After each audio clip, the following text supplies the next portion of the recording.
Hello everybody and welcome to my 11th Excel 2010 VBA tutorial. This tutorial is going to go further into using date and time in your macros.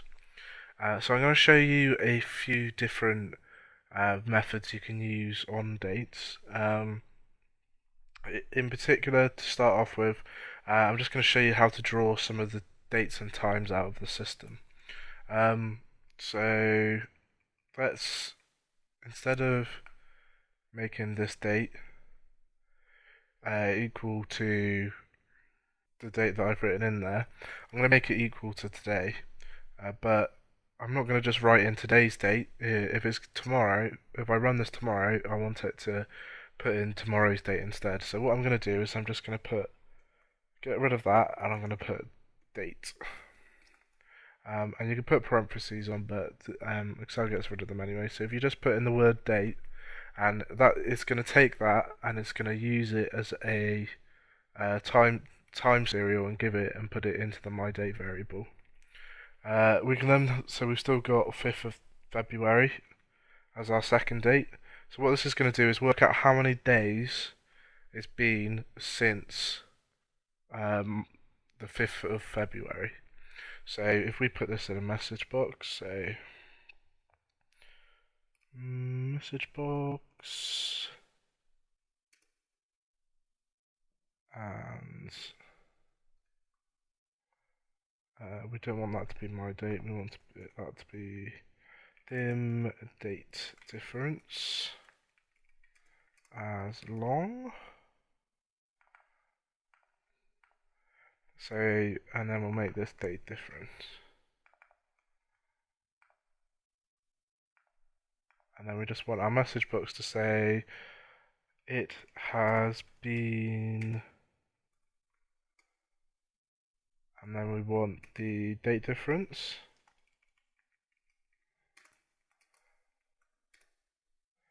So it has been however many days since the 5th February 2013. Right, so what this is going to do is it's going to take today's date, it's going to then take the 5th of February, it's going to find out the difference between the two, and then it's going to print it out onto the screen. So let's just press play now. So it has been 8 days since the 5th of February 2013. So that's true because it's the 13th of February today. So that is how you'd use the current date. Now with time, we would use a different word, so we wouldn't put in date. What we do is we'd put in now. So let's just write this out on the screen. So let's just put message box now. And then if we play this, then it's just going to come up with the date and the time. And if we press it again, then you'll see the time's changed. If we press it again, you see the time changed again. So that's how you can steal the date and the time to go into your formulas. Now, there's a couple of things you can do as well of these. So let's say we want to know what day it's going to be in a month's time. So let's take my date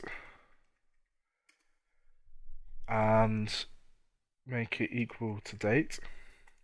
And then we want my date 2 to be equal to the current date plus 1 month. So the way we do this is we're going to write date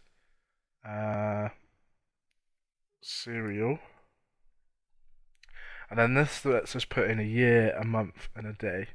So we want to take the year of the current date. So let's take, what we do for this is we can use another method called year, and we can put a date in it, so we put my date.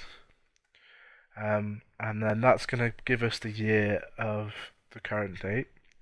We can then take the month of my date, so let's put month, my date. And then we want 1 month down the line, so I'm just going to put +1.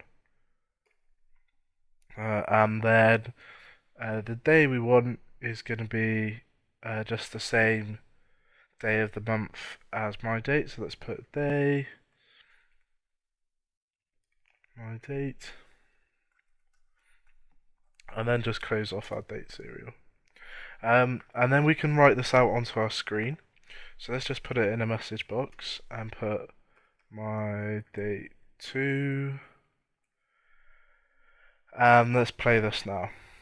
Right, so it's coming up as 13th of March 2013, which is exactly what we wanted to do. So that is how you can use the date serial and the year and month and day, etc., in order to work out dates with parts of the date that you're currently using. So you don't have to just do for the next month. You could do the first day of the month by using the year and the month, and then just put in day as 1, and that will give you the first day of the month that you're in.